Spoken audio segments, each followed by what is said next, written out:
Russian warships have arrived in Venezuelan waters. And welcome back to Heartleys TV. Hope you guys are doing well. Hope you are doing fine. Okay, it's all happening over there in Venezuela. Russia is definitely involved. They have brought over their heavy weapons, landed in Venezuela, already set to go against USA. Will this stop USA from infiltrating Venezuela? I've always said we do not need a war down there in the Caribbean Sea. Will this move by Russia stop things from expanding? Looks like everything is backfiring on the USA. You've got Iran, China, now Russia, all backing Maduro, President Maduro, over there in Venezuela. This is how the mainstream media is looking at it now. Russian official who has stated that Russia could be open to supplying the Oreshnik missile system to Venezuela, considering the context of what is happening in the Caribbean. What's your assessment of this? I think the first thing is, while recognizing the seriousness of the situation, we need to push this statement to the side. This is a bit of what I would call chest thumping by a Russian legislator. Look how tough we are. Look how we defend Venezuela. Why do I say that? It is true that Russia is providing military assistance to Venezuela.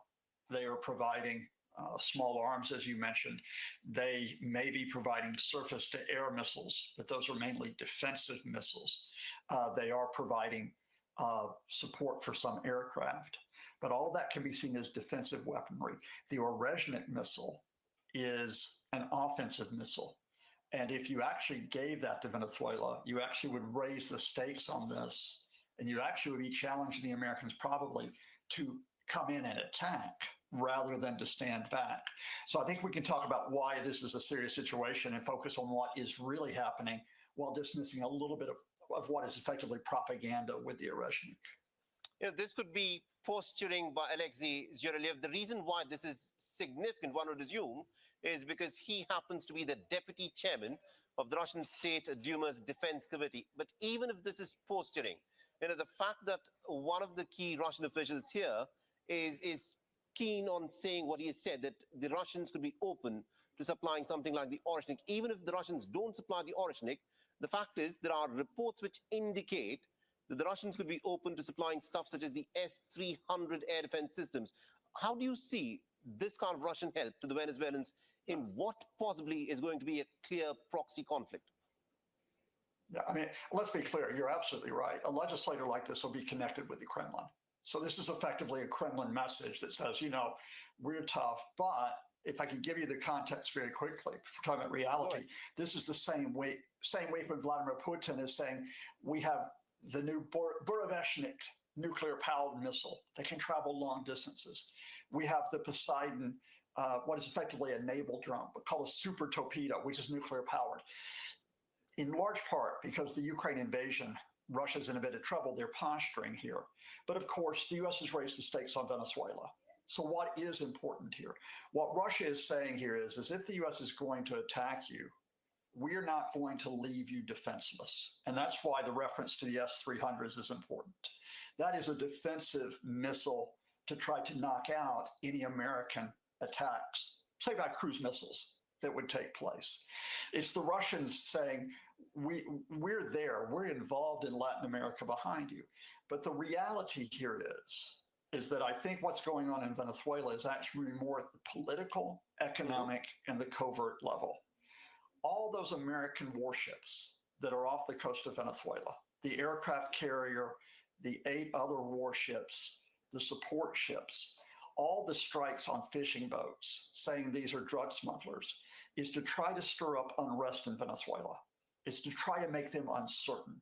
It's to try to get people to say, you should abandon the Maduro government. And Venezuela has serious economic problems. More than 10% of the population is left. So what Russia is doing is not as much saying we want a military confrontation, but saying to the Maduro government, don't lose the will. Don't just simply cave into the Americans. Right, so that is what the Russians are saying, but what are the Americans trying to accomplish here? Because they have brought in a pretty big mobilization of their armed resources. Now, Donald Trump has been repeatedly talking about how Venezuela has been playing a big hand in narco trafficking. In fact, the United States has put a bounty on the head of the Venezuelan president, Nicolas Maduro, $50 million. It's almost bizarre that a leader of one sovereign nation should put a bounty on the head of a leader of another sovereign nation. What do you think is the intention of the United States of America here? Is it to try and topple the Nicolas Maduro government? I mean, we need to deal with some reality here and then some Trump posturing as well. The reality here is that the United States has sought for decades to undermine the Venezuelan government, initially under Hugo Chavez and now under Nicolas Maduro. So this is not new. I can remember the George W. Bush administration pursuing regime change, but failing to accomplish it. So there is always this serious US challenge in Latin America. And indeed, of course, that goes back a couple of centuries. But specifically with Trump, what makes this difficult here is this isn't just simply a US policy for regime change. This is Trump's personal investment here. Trump wants to look like a tough guy. He wants to look like he can bully people. He can make them do what they want. That means that even though he says he's the anti-war president, he's willing to go to war. The Defense Secretary, Pete Hegseth, he wants to be a tough guy as well. I mean, he never was really a high-ranking military officer. Here he is calling himself the Secretary of War. So he's saying, we can do this. But most importantly, what's happening here is probably the Secretary of State, Marco Rubio. Marco Rubio is of Cuban descent. And your viewers will know that U.S. animosity with Cuba goes back almost 70 years to the time of Fidel Castro. Rubio has been going to Trump and saying, we need to get rid of the Maduro government. He sees Venezuela as being part of that same dangerous anti-American grouping that included Castro, that includes Cuba. So it's a combination of sort of that hard-nosed politics from Rubio and the ego of Donald Trump that makes this a different moment in terms of the approach to Venezuela. Right. My final question to you is this. Now, this Venezuela could be one of those nations that is part of an axis of nations that are opposed to the United States of America. But in the case of Colombia, which has been a close partner of the United States of America, but the United States also has several of its air and military bases on Colombian soil. Why do you think the United States of America under Donald Trump is jeopardizing its relationship with Colombia by going after Gustavo Petro? Because Gustavo Petro called out Donald Trump in recent months as being a threat, and it hurt Trump's ego.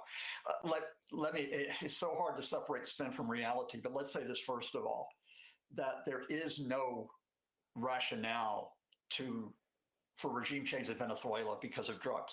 Venezuela is not a major producer of fentanyl. Mexico is.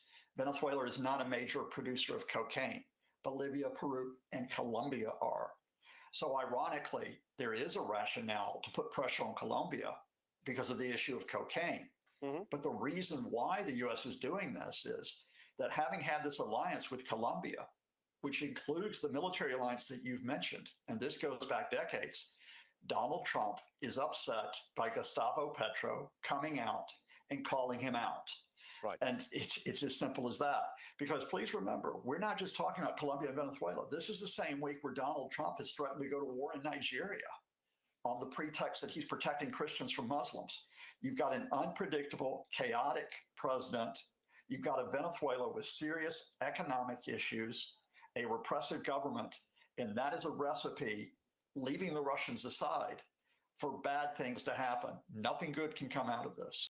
The calm blue waters of the Caribbean have turned into a stage of global power. When Russian warships docked on Venezuelan shores, the world didn't just witness a naval visit, it witnessed a message aimed directly at Washington, one that says the era of single dominance is over. For years, the United States viewed Latin America as its secure backyard, a zone of influence shielded from foreign intervention. But as Moscow's fleet entered Venezuelan ports, the symbolism was unmistakable. The unipolar world order is cracking. Russia's display of strength in the Western Hemisphere challenges not only military boundaries, but also economic ones.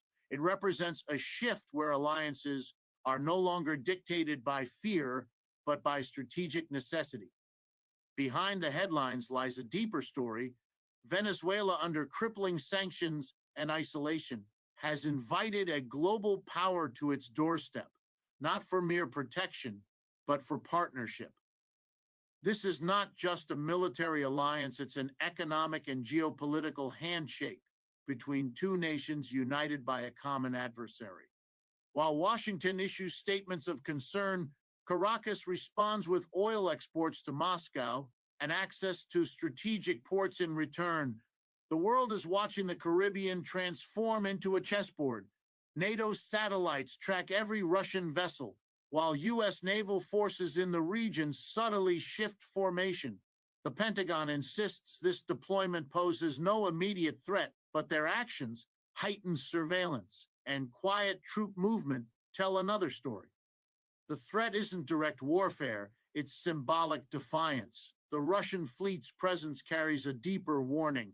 The global South is awakening. For decades, smaller nations were pawns in the economic games of superpowers. Now, they are becoming players in their own right, leveraging global rivalries to claim autonomy.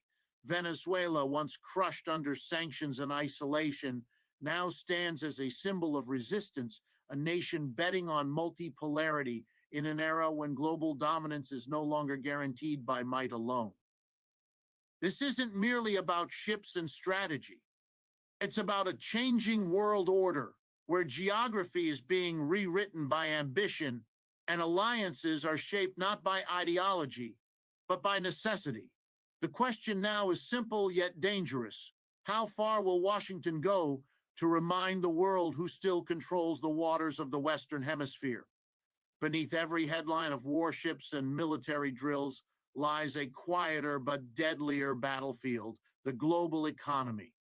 The confrontation between the US, Russia, and Venezuela is not just about territory or ideology, it's about control over energy, trade routes, and financial sovereignty. In this battle, oil isn't just a resource, it's a weapon. For over a decade, Venezuela's economy has been strangled by sanctions. Its oil exports, once the lifeline of the nation, were crushed under restrictions that isolated it from international markets.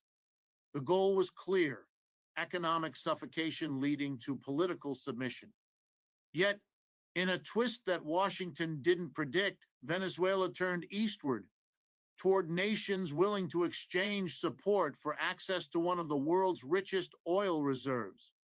Now, with Russian tankers docking at Venezuelan ports, a new trade corridor is being built in plain sight.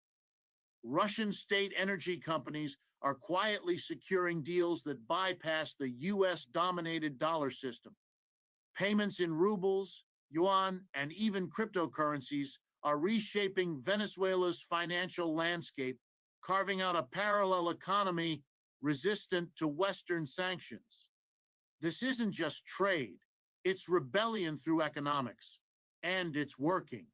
Venezuela's oil production, though still fragile, is slowly rising.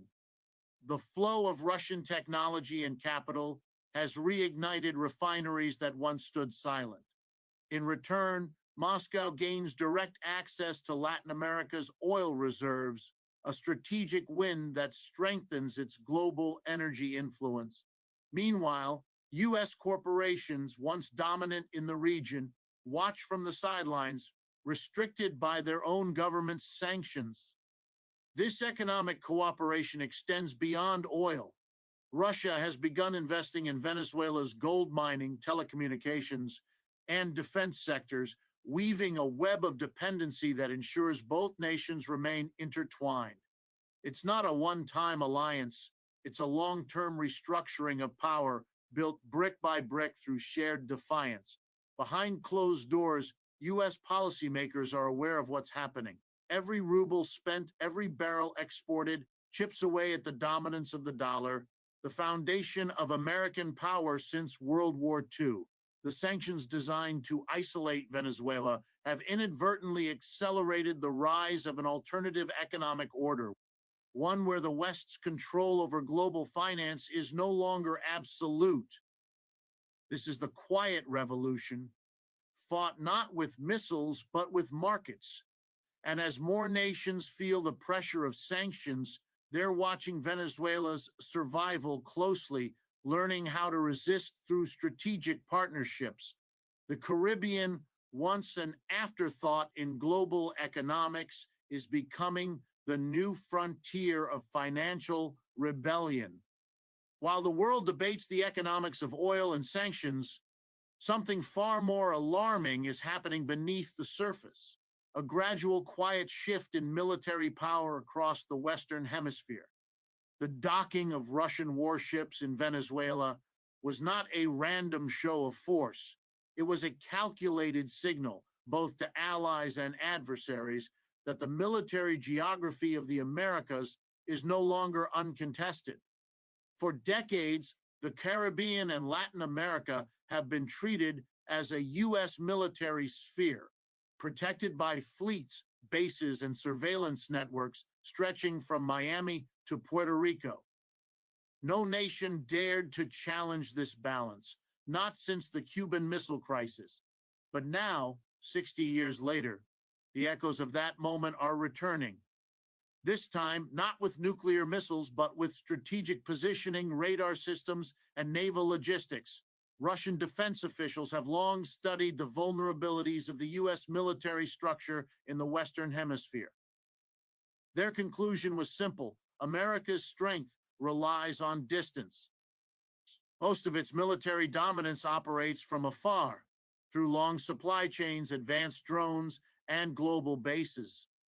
By moving closer to the U.S. border through Venezuela, Russia collapses that distance. It turns deterrence into proximity. The warships now stationed in Venezuelan waters are equipped not only with missiles, but with advanced surveillance systems capable of mapping U.S. naval movements in real time. Intelligence sharing between Caracas and Moscow has intensified, giving both nations strategic insight into the Caribbean's most guarded trade and defense corridors. And while Washington calls it a temporary exercise, satellite imagery suggests something longer: the gradual establishment of semi-permanent logistics points that could evolve into forward operating bases. This is not about launching attacks, it's about balance. For the first time in decades, the U.S. faces the possibility of a rival military presence in its near abroad.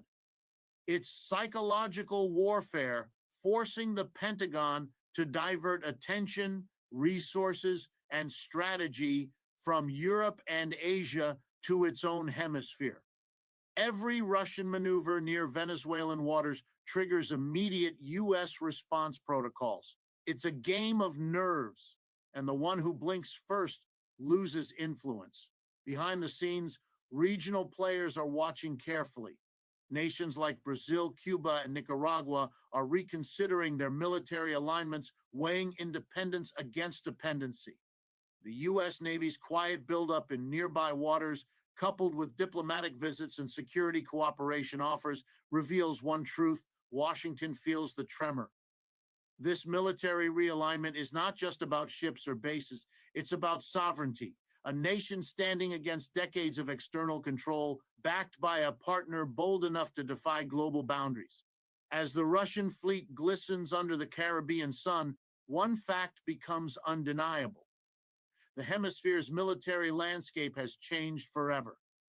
Across Latin America, the arrival of Russian naval power in Venezuela has ignited both fear and fascination. The continent, long accustomed to Washington's political gravity, is beginning to sense something different: a shift in which the U.S. no longer commands unquestioned loyalty. The ripple from Caracas is spreading, quietly redrawing diplomatic boundaries from Mexico to Argentina. In Mexico City, diplomats speak cautiously of strategic neutrality, but the subtext is clear: no country wants to be caught in another Cold War. Yet, under the surface, a quiet admiration grows.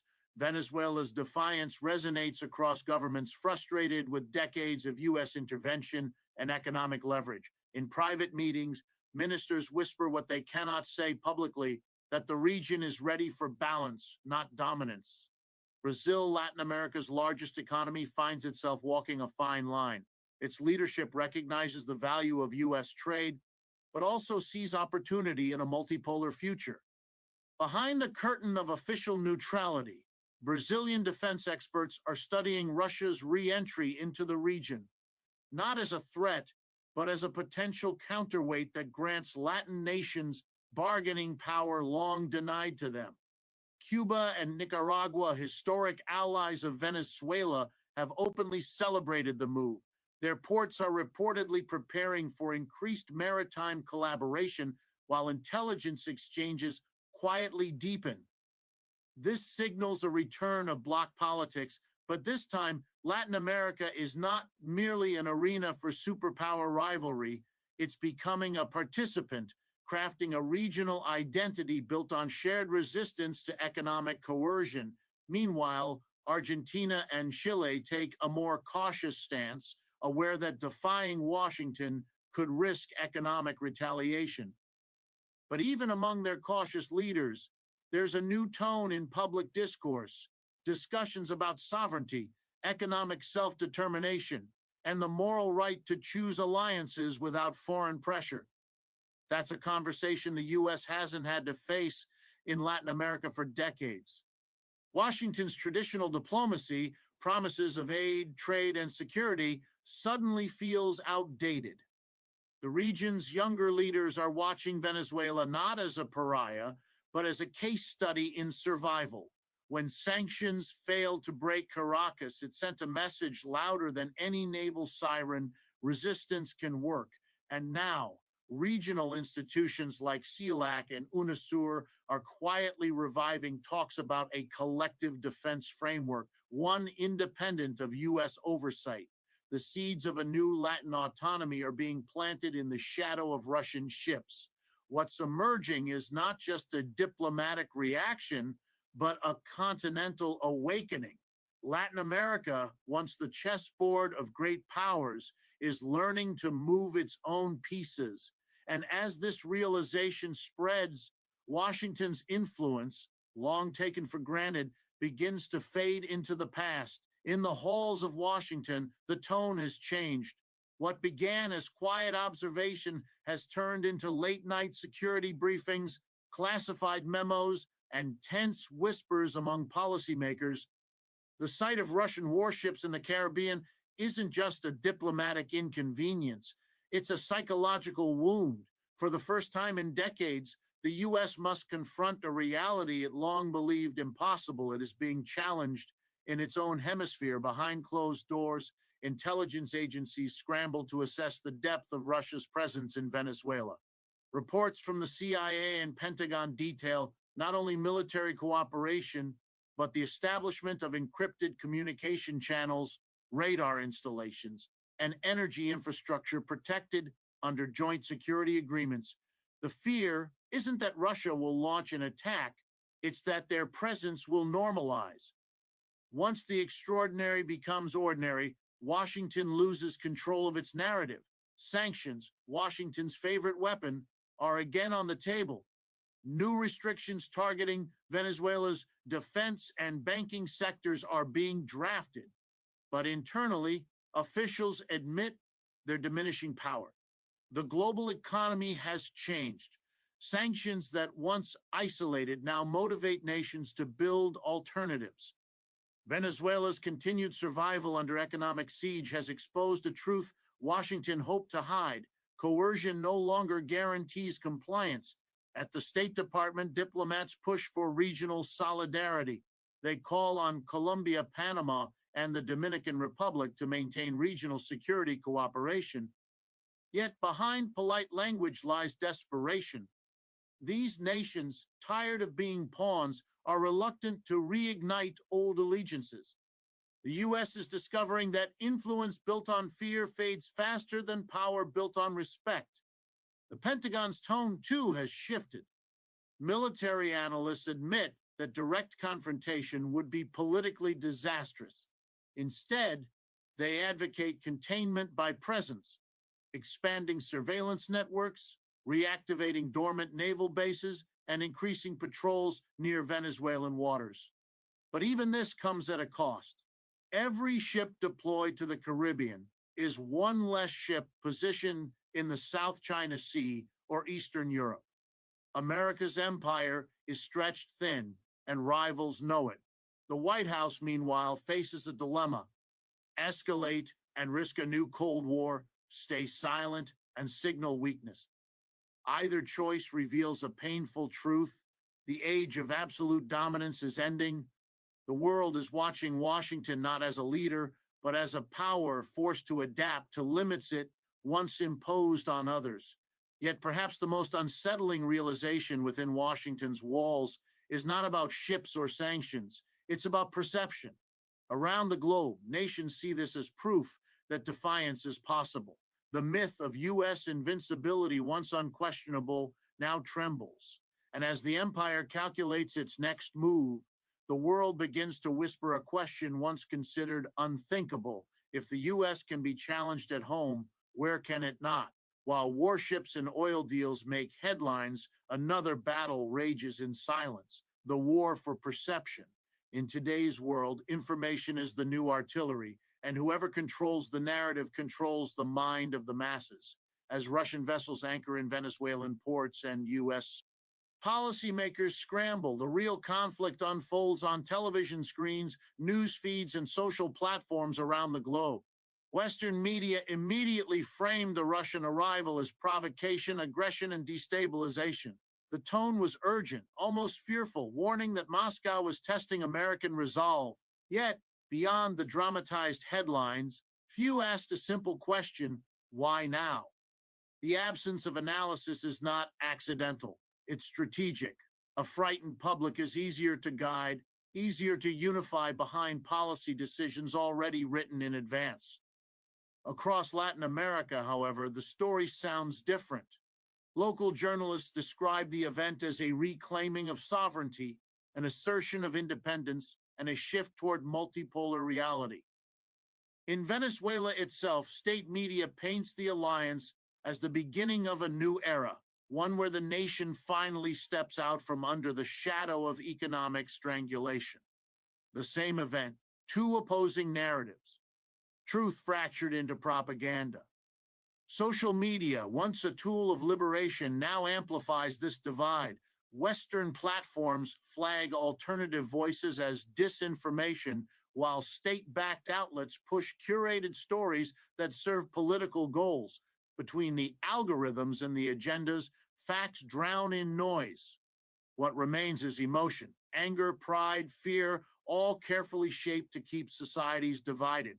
This battle for truth extends beyond Venezuela. In the US cable news networks host panels debating whether America should draw a red line in its own hemisphere. In Moscow, commentators celebrate a historic partnership. Meanwhile, millions of viewers consume these narratives, not realizing they were part of the war effort, soldiers of belief in a digital battlefield. Behind this chaos lies a dangerous pattern. Governments no longer need to silence critics. They only need to flood the space with contradictions until no one knows what's real. The result? Paralysis.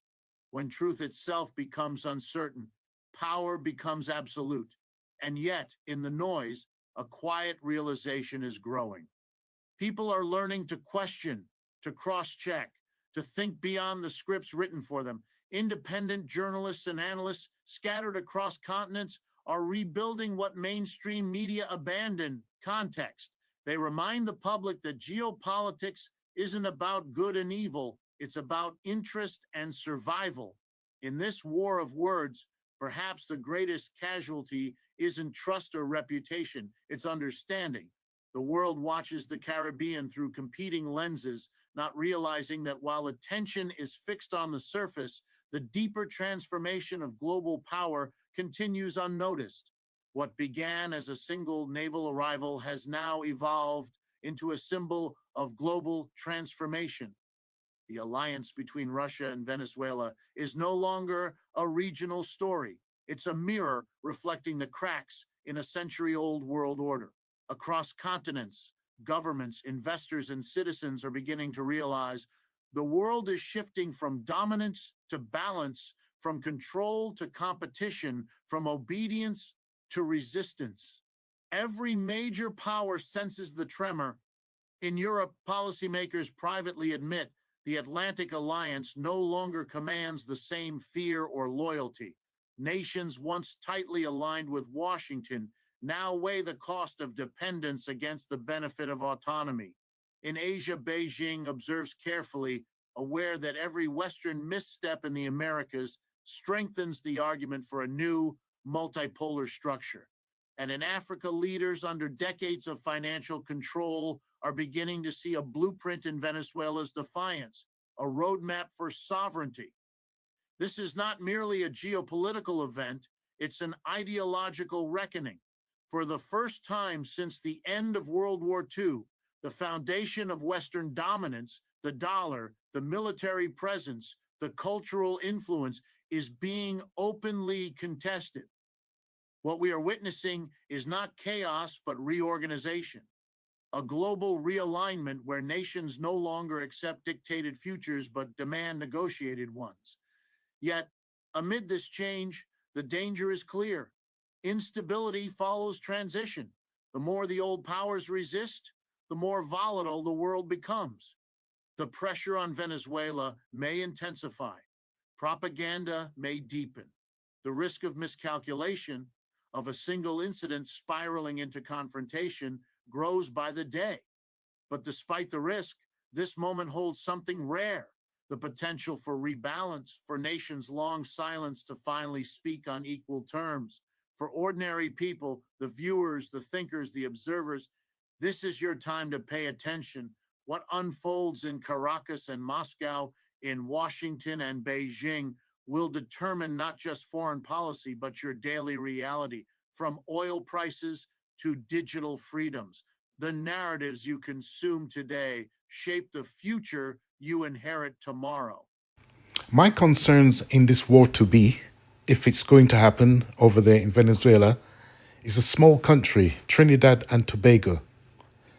They have agreed to support logistics for the USA, military equipment. Now, if war should break out, President Maduro said he will strike Trinidad and Tobago immediately. Now, that is very, very dangerous. That would be very damaging for Trinidad and Tobago, and of course its people, of course. It's okay for China, Iran, and Russia. They have got weapons, deadly weapons. So far, the majority of the CARICOM members has agreed not to get involved. Let the Caribbean remain a place of peace, a peaceful region. Now, Trinidad is an energy hub. They get most of their gas and oil from Venezuela itself. So you can imagine if war breaks out between Russia, Venezuela, and America, Trinidad and Tobago will definitely suffer. Their economy will collapse. And of course, it's going to affect most of the other islands. But many of the other islands rely on tourism, whereas Trinidad and Tobago is all about the oil and gas. They will not survive. This administration is interested in advancing democracy in Venezuela. But the other reality is that Venezuela is home to the world's largest oil reserves on the planet. It has been the source of a migration crisis that has led 8 million Venezuelans to flee the country. And of course, Venezuela is something of a staging ground for Chinese and Russian influence in the Western Hemisphere. So I think for all of these reasons, the Trump administration has Venezuela in its crosshairs. You've done a very nice rundown of the order of battle that the Trump administration currently has in the South Caribbean Sea. No, look, the problem that many of us here in the United States and around the world have with this deployment is not that we are soft on Nicolas Maduro or drug traffickers. It's that the stated reason for this massive deployment, the largest one in anyone's living memory to Latin America or in the Latin American theater, which is a region of peace, which really hasn't had a state-on-state conflict since the 1990s between Peru and Ecuador. The problem that we have is that the stated intention of this flotilla, of this armada, is to fight drugs. And in point of fact, what they've done is they've sent an absolute sledgehammer where really what you need is a surgeon's scalpel.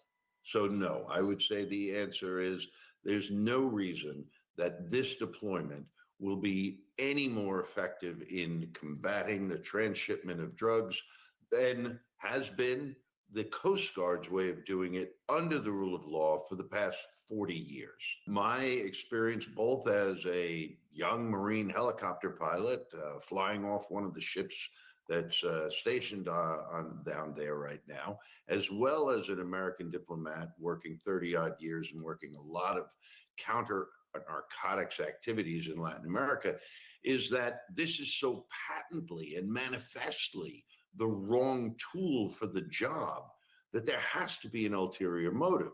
And the only motive that any of us can come up with is that this is regime change, I would say on the cheap, except it's not really on the cheap because it's quite expensive to keep this flotilla floating around down there. I mean, 10 F-35s in Puerto Rico, B-1 bombers coming out of Dias Air Force Base, B-52s flying close to Venezuelan airspace. This is a lot of military huffing and puffing to blow down Nicolas Maduro's house. And it's a huge bet as to whether or not it's going to be sufficient without actually committing American boots on the ground in Venezuela to start another foreign war. I am very skeptical, like many, that this is a very improvised and ultimately will be a failure as a policy. Let me make very clear that critics of the Trump policy in Venezuela or in the South Caribbean, like me, we are not in any way, shape, or form minimizing the threat to American national security or frankly to American health and well-being that illegal narcotics represent. Our point is that there is a way to fight this within the rule of law. And Marco Rubio has very clearly said, the Secretary of State has very clearly said, well, we tried that, it didn't work, so now we're just going to start schwacking these boats out of the water, which I find personally to be a serious violation of both U.S. domestic and international law and possibly a war crime. So yes, I cross off the usage of this flotilla as an effective counter-narcotics tool, but I don't minimize the threat that counter-narcotics is to the United States. With regard to the second point, though, all right, how does that work, right? Because Donald Trump ran on a ticket of getting the United States out of foreign wars. And I think many others firmly believe that, when he looks himself in the mirror, he says, the last thing I want to do is put Marines on the shore of Maiquetía so that they can get in there and topple Nicolas Maduro. So I think, sadly, my Marine brothers are going to sit on those boats for a while and just keep cleaning their weapons and not see much activity. But the way it might work is that, and this is what I think the Trump administration is betting on, although I'm not privy to their inside thinking, is that if you launch a few Tomahawk missiles from international waters, which the United States Navy can easily do and has had plenty of practice and can be extremely precise with its Aegis guided missile system on those 3 destroyers and the cruiser, and you launch a few of these missiles, you're going to scare enough mid-range Venezuelan security forces, both in the National Guard and in the army, and perhaps in the intelligence and security structures that surround Maduro and his cronies, because that's the only way Maduro stays in power. Let's hope that everyone can put their heads together and solve this massive problem down there in the Caribbean Sea. Russia, China, Iran. This is not what we want. If you have any comments regarding this video, please, yes, drop your comments below. Let me know which way you're thinking. Thank you very much for joining Hartley's TV, and I'll see you on the next video. Thank you. Bye-bye.